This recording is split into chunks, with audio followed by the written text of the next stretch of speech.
ನನ್ನ ಪ್ರೀತಿಯ ಗೆಳೆಯರೇ, ನರ್ಸಿಂಗ್ ಬಾಂಧವರೇ, ನರ್ಸಿಂಗ್ ವಿದ್ಯಾರ್ಥಿಗಳೇ ಹಾಗೂ ನರ್ಸಿಂಗ್ ಗುರುಗಳೇ, ನಿಮಗೆಲ್ಲರಿಗೂ ನರ್ಸಿಂಗ್ ವ್ಯೂಸ್ ಕನ್ನಡ ಯೂಟ್ಯೂಬ್ ಚಾನಲ್ಗೆ ಸ್ವಾಗತ ಸುಸ್ವಾಗತ. ಗೆಳೆಯರೇ, ಇವತ್ತಿನ ವಿಚಾರ ಏನು ಅಂತಂದರೆ, ಸುಮಾರು ಜನ ನನಗೆ ಕ್ವಶನ್ ಕೇಳ್ತಾ ಇದ್ದರು, ಸರ್ ಕಾಯಕಲ್ಪ ಅಥವಾ ಎನ್ಕಾಸ್ ಬರ್ತಾ ಇದೆ ಸರ್, ಅಂದರೆ ಎನ್ಕಾಸ್ದವರು ಬರ್ತಾ ಇದ್ದಾರೆ ನಮ್ಮ ಆಸ್ಪತ್ರೆಗೆ. ಹಾಗಾದರೆ ಕೆಲವೊಂದು ವಿಷಯಗಳು ದಯವಿಟ್ಟು ವಿಡಿಯೋಗಳನ್ನು ಮಾಡಿ ಅಪ್ಲೋಡ್ ಮಾಡಿ ಸರ್, ಸೊ ದ್ಯಾಟ್ ನಮಗೆ ಆ ಇನ್ಫಾರ್ಮೇಷನನ್ನು ನಾವು ಕಲಿತು ಪ್ರಾಪರಾಗಿ ಮಾಡಬಹುದು ಎನ್ನುವಂಥ ಮಾತನ್ನು ಕೆಲವು ನರ್ಸಸ್ಗಳನ್ನು ಕೇಳ್ತಾ ಇದ್ದರು ಸ್ನೇಹಿತರೆ. ಸೊ ಅದಕ್ಕೋಸ್ಕರ ಈ ಒಂದು ಇಂಪಾರ್ಟೆಂಟ್ ಆದಂಥ ವಿಡಿಯೋ ನಿಮ್ಮೊಂದಿಗೆ ನಾನು ಶೇರ್ ಮಾಡ್ತಾ ಇದ್ದೀನಿ. ದಯವಿಟ್ಟು ಇದರ ಬಗ್ಗೆ ನೀವು ಕೂಲಂಕುಷವಾಗಿ ಅರ್ಥ ಮಾಡಿಕೊಂಡು ನಿಮ್ಮ ಲೈಫಲ್ಲಿ ಬಳಸ್ಕೋಬಹುದು ಸ್ನೇಹಿತರೆ. ಅಂದರೆ ನೀವು ಕೆಲಸ ಮಾಡುವಂತಹ ಆಸ್ಪತ್ರೆಗಳಲ್ಲಿ ಇದು ಬಳಸ್ಕೋಬಹುದು ಸ್ನೇಹಿತರೆ. ಸೊ ಬನ್ನಿ ನೋಡೋಣ. Spill kit management in hospital overview. ಅಂದರೆ ಸ್ಪಿಲ್ ಕಿಟ್ ಅಂದರೆ ಏನು, ಸ್ಪಿಲ್ ಕಿಟ್ ಯಾವ ರೀತಿ ಮ್ಯಾನೇಜ್ ಮಾಡ್ತಾರೆ, ಅದರ ಬಗ್ಗೆ ಒಂದು ಡೀಟೇಲ್ ಆದಂಥ ವಿಡಿಯೋನು ಮಾಡಿದ್ದೀನಿ ಸ್ನೇಹಿತರೆ. ದಯವಿಟ್ಟು ಒಂದಿಲ್ಲ 10 ಸಲ ಈ ವಿಡಿಯೋವನ್ನು ನೋಡಿ ಅರ್ಥ ಮಾಡಿಕೊಳ್ಳಿ, ಯಾವ ರೀತಿ ಇದು ವರ್ಕ್ ಆಗುತ್ತೆ ಏನು ಎಂಬುದರ ಬಗ್ಗೆ. ಆಮೇಲೆ ಅದನ್ನು ಅಳವಡಿಸಿಕೊಂಡ್ರೆ ನಿಮಗೆ ಈಸಿ. ಯಾವಾಗ ನೀವೇ ಈ ಒಂದು ಅನಲೈಸರ್ ಬರ್ತಾರೆ ನಿಮ್ಮ ಹತ್ರ, ಅಸೆಸ್ ಮಾಡ್ತಾರೆ ನಿಮಗೆ, ಆ ಒಂದು ಅಸೆಸರ್ಗಳಿಗೆ ನೀವು ಪ್ರಾಪರ್ ಆದಂತಹ ಥೆರಾಟಿಕಲ್ ಆಗಿ ಅಥವಾ ವೈವಾ ಇದ್ದರೆ ನೀವು ಕ್ವಶನ್ಗಳನ್ನು ಆನ್ಸರ್ ಮಾಡಬಹುದು. ಅದೇ ರೀತಿ ಪ್ರಾಕ್ಟಿಕಲ್ ಮಾಡಿ ಅಂದರೂ ಸಹ ನೀವು ಪ್ರಾಕ್ಟಿಕಲ್ ಮಾಡಬಹುದು. ನಿಮ್ಮ ಹತ್ರ ಇರುವಂತಹ ಸ್ಟಾಫ್ಗಳು, ಅಂದರೆ ನಿಮ್ಮ ಜೂನಿಯರ್ ಸ್ಟಾಫ್ ಆಗಲಿ ಅಥವಾ ಡಿ ಗ್ರೂಪ್ ಸ್ಟಾಫ್ ಆಗಲಿ, ಅವರು ಕೂಡ ಪ್ರಾಪರಾಗಿ ಈ ಒಂದು ಸ್ಪಿಲ್ ಕಿಟ್ ಮ್ಯಾನೇಜ್ಮೆಂಟನ್ನು ಶೇರ್ ಮಾಡ್ಬೋದು ಸ್ನೇಹಿತರೆ. ಸೊ ಬನ್ನಿ ನೋಡೋಣ. Effective spill management in a hospital setting is essential to maintain hygiene, prevent cross contamination and ensure the safety of patient, staff, visitors. It involves addressing liquid hazardous material spill such as blood, body fluids, chemical and medication promptly and appropriately. Spill kit management in hospital ನಾವು ಯಾಕೆ ಮಾಡ್ತೀವಿ ಅಂತಂದರೆ, effective spill kit management in the hospital ಸೆಟ್ಟಿಂಗಲ್ಲಿ essential ಆಗಿರುವಂಥ ಹೈಜೀನನ್ನು maintain ಮಾಡುವುದು. ಆಮೇಲೆ cross contamination, ಒಂದು ಪೇಷಂಟಿಂದ ಇನ್ನೊಂದು ಪೇಷಂಟ್ಗೆ ಕ್ರಾಸ್ ಕಂಟಾಮಿನೇಷನ್ ಆಗದಂತೆ ಪ್ರಿವೆಂಟ್ ಮಾಡೋದು. ಸೇಫ್ಟಿ ಆಫ್ ದ ಪೇಷಂಟ್, ಆಮೇಲೆ ಸ್ಟಾಫ್ ಸೇಫ್ಟಿ, ವಿಸಿಟರ್ಗಳ ಸೇಫ್ಟಿ ಮಾಡಲಿಕ್ಕೆ ಈ ಒಂದು ಸ್ಪಿಲ್ ಕಿಟ್ ಅಥವಾ ಸ್ಪಿಲ್ ಮ್ಯಾನೇಜ್ಮೆಂಟ್ ಅತಿ ಮುಖ್ಯವಾದದ್ದು, ಸ್ಪೆಷಲಿ ಇನ್ ಹಾಸ್ಪಿಟಲ್ ಸೆಟಪ್ ಅಥವಾ ನರ್ಸಿಂಗ್ ಹೋಮ್ ಸೆಟಪ್ಗಳಲ್ಲಿ. ಸ್ನೇಹಿತರೆ, what is a spill kit ಅಂತಂದರೆ, spill kit is a collection of tools and materials designed for the safe cleanup and disposal of hazardous or non hazardous spill. Spill kits vary in type and size depending on the hospitals and requirement, but typically includes spill kit ಅಂತಂದರೆ collection of tools and material design for a safety cleanup. ಯಾವುದಾದ್ರೂ ಒಂದು spill ಆಗಿದೆ, ಒಂದು patient vomit ಮಾಡಿಕೊಂಡಿದೆ ಅಂತ ಇಟ್ಕೊಳ್ಳಿ ಸ್ನೇಹಿತರೆ, ಫ್ಲೋರಲ್ಲಿ ಆ ವಾಮಿಟ್ ಬಿದ್ದಾಗ ನಾವು ಸಾದಾ ಒಂದು ಮಾಪ್ ತಂದು ಕ್ಲೀನ್ ಮಾಡಿ ಬಿಟ್ಟು ಬಿಡೋದು ಅಷ್ಟೇ ಅಲ್ಲದೆ, ಅದನ್ನು ಪ್ರಾಪರಾಗಿ ಮ್ಯಾನೇಜ್ ಮಾಡಿಕೊಂಡು ಆ ಒಂದು ಸ್ಪಿಲ್ಲನ್ನು ಪ್ರಾಪರಾಗಿ ಮ್ಯಾನೇಜ್ ಮಾಡಿ ಅದನ್ನು ಡಿಕಂಟಾಮಿನೇಟ್ ಮಾಡುವುದು ಅತಿ ಮುಖ್ಯವಾದದ್ದು ಸ್ನೇಹಿತರೆ. ಸ್ಪಿಲ್ ಕಿಟ್ಟಲ್ಲಿ ಏನೇನಿರುತ್ತೆ ಅಂತಂದರೆ, absorbent material, pad, powder, granules soak up the spill, personal protective equipments, gloves, gowns, goggles, face mask, shoe covers. ಅಂತಂದರೆ ಯಾರು ಸ್ಪಿಲ್ ಕಿಟ್ ಮ್ಯಾನೇಜ್ಮೆಂಟ್ ಮಾಡ್ತಾ ಇದ್ದಾರೆ ಅವರಿಗೋಸ್ಕರ PPE, ಪರ್ಸನಲ್ ಪ್ರೊಟೆಕ್ಟಿವ್ ಇಕ್ವಿಪ್ಮೆಂಟ್ಸ್, ಅದರಲ್ಲಿ gloves, gowns, goggles, face mask and shoe covers. ಆಮೇಲೆ disinfectant, chlorine based or hospital grade cleaning solution for decontamination. ಈ hypochloride solution ಆಗಿರಬಹುದು, chlorine based solution ಆಗಿರಬಹುದು, ಅಥವಾ hospital grade cleaning solution for ಡಿಕಂಟಾಮಿನೇಷನ್ ಆಗಿರಬಹುದು. ಆಮೇಲೆ waste disposable bags, ಅಂದರೆ ನಾವು ನಮ್ಮ ಹತ್ರ ವೇಸ್ಟ್ ಡಿಸ್ಪೋಸ್ ಮಾಡುವಂತಹ ಬ್ಯಾಗ್ಗಳು ಕೂಡ. Bio hazardous and general purpose bags for a safe disposable of contaminated materials ಸ್ನೇಹಿತರೆ. ಆಮೇಲೆ sign board, signage, caution, wet floor sign to alert authors.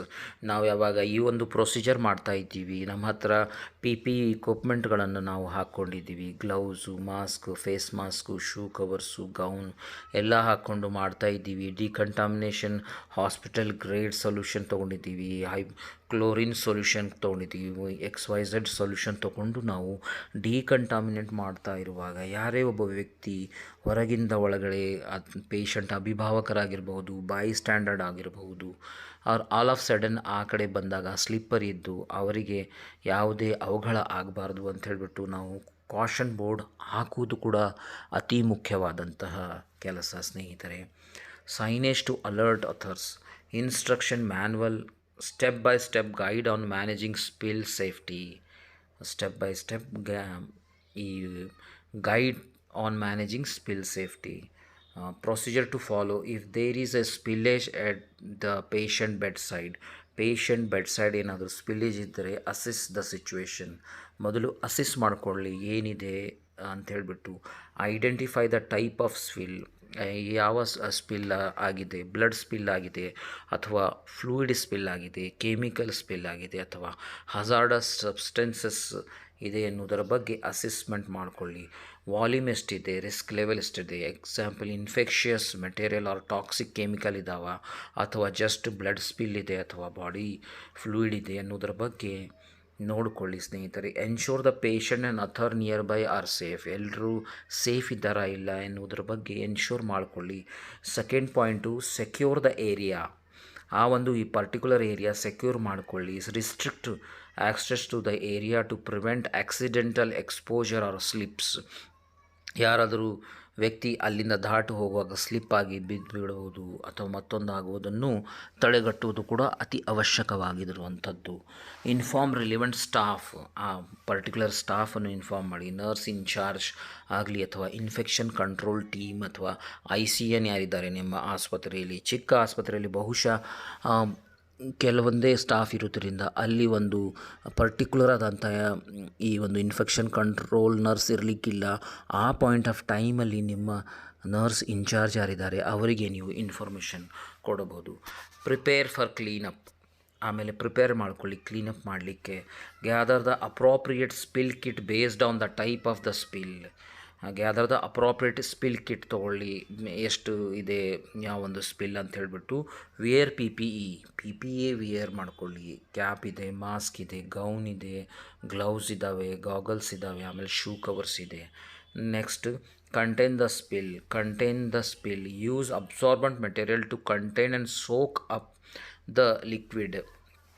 Contain the spill ಅಂತಂದರೆ ಈ ಒಂದು ಸ್ಪಿಲ್ ಮ್ಯಾನೇಜ್ಮೆಂಟ್ ಎಲ್ಲಿ ಮಾಡ್ತಾ ಇದ್ದೀರಾ ನೀವು ಅದನ್ನು ನೋಡಿಕೊಂಡು ಆ ಏರಿಯಾವನ್ನು ನೀವು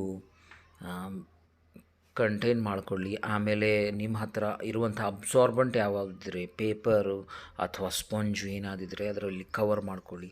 for large spill use spill contaminant booms and barriers of available. ದೊಡ್ಡದಾದಂಥ ಸ್ಪಿಲ್ ಏನಾದರೂ ಇದ್ದರೆ ಬೂಮ್ಸ್ ಕಂಟೈನ್ಮೆಂಟ್ ಬೂಮ್ಸ್ ಅಥವಾ ಬ್ಯಾರಿಯರ್ಸ್ ಆಫ್ ಅವೈಲೇಬಲ್ ಇದ್ದರೆ ಯೂಸ್ ಮಾಡಿ. ಆಮೇಲೆ ಕ್ಲೀನಪ್, 5ನೇದು, remove absorbent material any debris from the area.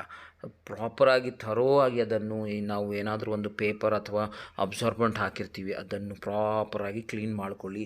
Clean the area using hospital grade disinfectant or cleaning solution following the manufacturer's guidelines. As per the manufacturer guidelines ಇರುವಂಥದ್ದು chlorine solution ಆಗಲಿ ಅಥವಾ hospital grade disinfectant ಆಗಲಿ ಅದರಿಂದ clean ಮಾಡಿಕೊಳ್ಳಿ.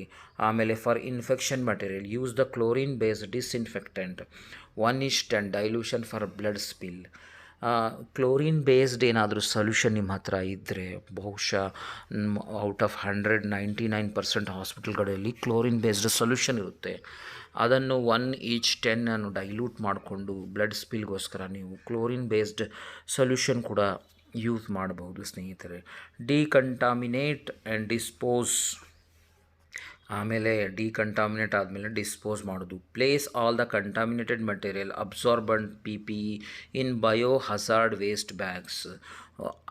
ಡಿಕಂಟಾಮಿನೇಟ್ ಆದಮೇಲೆ clean ಮಾಡ್ಕೊಂಡಿದ್ದೀರಾ, hospital grade ಡಿಸ್ಇನ್ಫೆಕ್ಟೆಂಟಿಂದ clean ಆಗಿದೆ, ತದನಂತರ ನೀವು ಯಾವ ಪಿ ಪಿ ಇ ಕಿಟ್ ಹಾಕ್ಕೊಂಡಿದ್ದೀರಾ ಅದನ್ನು ಪ್ರಾಪರಾಗಿ ಡಿಸ್ಪೋಸ್ ಮಾಡಿ ಬಯೋ ಹಜಾರ್ಡಸ್ ವೇಸ್ಟ್ ಬ್ಯಾಗ್ಗಳಲ್ಲಿ ಹಾಕಿಡಿ. Seal the bags and labels then appropriately for hazardous waste disposal. Final disinfection, ಆಮೇಲೆ ಏಳನೇದಾಗಿ perform a final cleaning disinfectant of the affected area, remove and dispose of the P P E correctly. ನಿಮ್ಮ ಪ್ರಾಪರಾಗಿ clean ಮಾಡ್ಕೊಂಡ ನಂತರ ನಿಮ್ಮ P P ಇಯನ್ನು ತೆಗೆದುಬಿಡಿ. ಆಮೇಲೆ ಎಂಟನೇದಾಗಿ document and record the incident in the hospital spill management log. ನಿಮ್ಮಲ್ಲಿರುವಂತಹ ಲಾಗ್ ಬುಕ್ಕಲ್ಲಿ ಡಾಕ್ಯುಮೆಂಟ್ ಮಾಡಿಕೊಳ್ಳಿ, ಈ ಸ್ಪಿಲ್ ಆಗಿದೆ ಅದನ್ನು ನಾವು ಈ ರೀತಿ ಕ್ಲೀನ್ ಮಾಡಿದ್ದೀವಿ. Notify the infection control team if necessary. ನಿಮಗೆ ನೆಸಸರಿ ಅನಿಸಿದರೆ ಇದು ಬ್ಲಡ್ ಸ್ಪಿಲ್ ಇದೆ ಅಥವಾ ಬಾಡಿ ಫ್ಲೂಯಿಡ್ ಇದೆ ಅಥವಾ ಯಾವುದೇ ಕೆಮಿಕಲ್ ಸ್ಪಿಲ್ ಇದೆ ಅಂತ ನಿಮಗೆ ನೆಸಸರಿ ಅನಿಸಿದರೆ ನೀವು ಇನ್ಫೆಕ್ಷನ್ ಕಂಟ್ರೋಲ್ ಟೀಮ್ಗೆ ಇನ್ಫಾರ್ಮ್ ಮಾಡಬಹುದು. Specially for infection or hazardous spill. Blood and body fluid ಇದೆ ಅಂತಂದರೆ ನೀವು ನಿಮ್ಮ ಲಾಗ್ ಬುಕ್ಕಲ್ಲಿ ಬರೆದು ನೀವು ಆ ಡಾಕ್ಯುಮೆಂಟ್ ಮಾಡಬಹುದು. ಇಲ್ಲ ಇದು ಒಂದು ಹಜಾರ್ಡಸ್ ಸ್ಪಿಲ್ ಇದೆ ಅಂತಂದರೆ ಇದು ಇನ್ಫೆಕ್ಷನ್ ಕಂಟ್ರೋಲ್ ನರ್ಸ್ಗೆ ಅಥವಾ ನರ್ಸ್ ಇನ್ಚಾರ್ಜ್ಗೆ ನೀವು ಇನ್ಫಾರ್ಮ್ ಮಾಡೋದು ಒಳ್ಳೆಯದು. Post cleanup measures. ಕ್ಲೀನ್ ಆದಮೇಲೆ ನಾವು ಪೋಸ್ಟ್ ಕ್ಲೀನಪ್ ಮೆಷರ್ಸ್ ಏನು ತೊಗೋಬೇಕು ಅಂದರೆ, ensure the area is a safe and dry before opening it to use. ನಾವು ಆ ಸೈನೇಜ್ ಬೋರ್ಡ್ ಹಾಕಿದ್ದೀವಿ, don't walk here because village is there, caution board ಹಾಕಿದ್ದೀವಿ. So once it is get dry up ಆಗಿದೆ ಮತ್ತು ಯಾರಿಗೂ problem ಆಗಲ್ಲ ಅಂತಂದರೆ ಆ ಪಾಯಿಂಟ್ ಆಫ್ ಟೈಮಲ್ಲಿ ನೀವು ಸೇಫ್ ಆಗಿದೆ ಅಂತಂದರೆ ಆ ಏರಿಯಾ ಓಪನ್ ಮಾಡಬಹುದು. Conduct staff debriefing and provide training if gaps is response were identified. ಸ್ಟಾಫ್ಗೆ ಏನಾದರೂ ಟ್ರೈನಿಂಗ್ ಕೊಡಬೇಕು, ನೀವು ಏನೋ ಇಂಪ್ರಾಪರಾಗಿ ಮಾಡಿದ್ದಾರೆ ಅಂತಂದರೆ ಅದನ್ನು ಮಾಡಬಹುದು. Key points for bed side spill management. ಏನು ಕೀ ಪಾಯಿಂಟ್ಸ್ ಇದ್ದಾವೆ ಅಂತಂದರೆ, immediate action, address spill as soon as they occur to minimize the risk. As soon as ನಿಮಗೆ ಗೊತ್ತಾಗಿದೆ ಅಲ್ಲಿ ಸ್ಪಿಲ್ಲೇಜ್ ಇದೆ ಅಂತಂದರೆ ಆ್ಯಕ್ಷನ್ ತೊಗೊಂಡು ಎಷ್ಟು ಬೇಗ ಆಯಿತು ಅಷ್ಟು ಬೇಗ ರಿಸ್ಕ್ ಅನಲೈಸ್ ಮಾಡಿಕೊಂಡು ಕ್ಲೀನ್ ಮಾಡೋದು ಒಳ್ಳೆಯದು. Proper P P E usage, personal protective equipment usage. Ensure all personal are equipped with the necessary protective equipment. Personal protective equipment ನಾವು ಹಾಕ್ಕೊಂಡು ಪ್ರಾಪರಾಗಿ ಗೈಡ್ಲೈನ್ಸ್ ಪ್ರಕಾರ ಕ್ಲೀನ್ ಮಾಡಬೇಕು. Infection control for spill involving blood or body fluid, assume all materials are potentially infectious. Infection control point of ವ್ಯೂಯಿಂದ spill ಆಗಲಿ, involving a body fluid ಆಗಲಿ ಅಥವಾ blood ಆಗಲಿ, assume all materials are potential infectious. So ಪ್ರಾಪರಾಗಿ clean ಮಾಡಬೇಕು. Communication, keep all the staff informed and coordinate effectively during cleanup ನಾವು ಮಾಡ್ತಾ ಇದ್ದೀವಿ, ಯಾರೋ ಬೇರೆ ಸ್ಟಾಫು ಅಲ್ಲಿಂದ ಓಡಾಡ್ತಾ ಇದ್ದಾರೆ ಅಂತಂದರೆ ಅದನ್ನು ಅವಾಯ್ಡ್ ಮಾಡಿ ಎಲ್ರಿಗೂ ಹೇಳಿ ಇಲ್ಲಿ ಒಂದು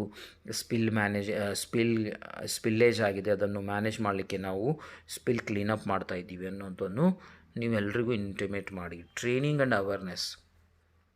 regular spill management training ensure staff R well prepared. Regular ಆಗಿ ಅಂತಂದರೆ ಎವ್ರಿ ಮಂತ್ ಆಗಲಿ ಎವ್ರಿ ವೀಕ್ ಆಗಲಿ ಸ್ಪಿಲ್ ಮ್ಯಾನೇಜ್ಮೆಂಟ್ ಕ್ಲಾಸಸ್ ತೊಗೊಂಡ್ರೆ ಎಲ್ರಿಗೂ ಒಂದು ಐಡಿಯಾ ಬರುತ್ತೆ ಸ್ನೇಹಿತರೆ.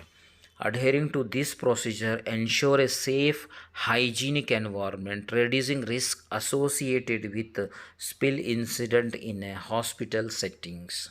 Adhering to these procedure ensure a safety and hygiene environment, reducing risk associated with spill incident in hospital. So ಇದು ಮಾಡೋದರಿಂದ ನಾವು ಇನ್ಫೆಕ್ಷನ್ ರೇಟನ್ನು ಕಮ್ಮಿ ಮಾಡಬಹುದು. ಆಮೇಲೆ ಸ್ಪಿಲ್ಲೇಜಿಂದ ನಾವು ಯಾರಾದರೂ ಆ ಒಂದು ಸ್ಪಿಲ್ಲೇಜ್ ಆದ ಕೂಡಲೇ ಅಲ್ಲಿಂದ ಓಡಾಡಿ ಏನು ಯಾವುದಾದ್ರೂ ಅವಘಡ ಆಗುವುದನ್ನು ತಪ್ಪಿಸಬಹುದು ಸ್ನೇಹಿತರೆ. ಸೊ ಹೋಪ್ ನೀವು ಈ ಒಂದು ಇಂಟ್ರೆಸ್ಟಿಂಗ್ ಟಾಪಿಕನ್ನು ಅಂಡರ್ಸ್ಟ್ಯಾಂಡ್ ಮಾಡ್ಕೊಂಡಿದ್ದೀರಾ ಅನಿಸುತ್ತೆ. ಇನ್ ಕೇಸ್ ನಿಮಗೆ ಅರ್ಥ ಆಗಲಿಲ್ಲ ಅಂದರೂ ಸಹ ದಯವಿಟ್ಟು ಡಿಸ್ಕ್ರಿಪ್ಷನಲ್ಲಿ ಕಾಮೆಂಟ್ ಮಾಡಿ, ಸೊ ದ್ಯಾಟ್ ನಾನು ಇನ್ನೂ ಡೀಟೇಲಾಗಿ ಇಲಾಬ್ರೇಟ್ ಮಾಡಿ ನಿಮ್ಮೊಂದಿಗೆ ಇನ್ನೊಂದು ಹೊಸ ವಿಡಿಯೋದಲ್ಲಿ ಶೇರ್ ಮಾಡಲಿಕ್ಕೆ, ಡೀಟೇಲ್ ಆದಂಥ ವಿಡಿಯೋದಲ್ಲಿ ಶೇರ್ ಮಾಡಲಿಕ್ಕೆ ಪ್ರಯತ್ನ ಮಾಡ್ತೀನಿ.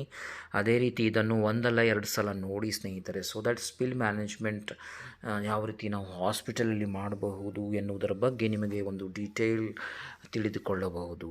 So thank you for watching nursing views Kannada YouTube channel. ನಾನು ನಿಮ್ಮ ರಫೀಕ್ ಸೌದಾಗರ್.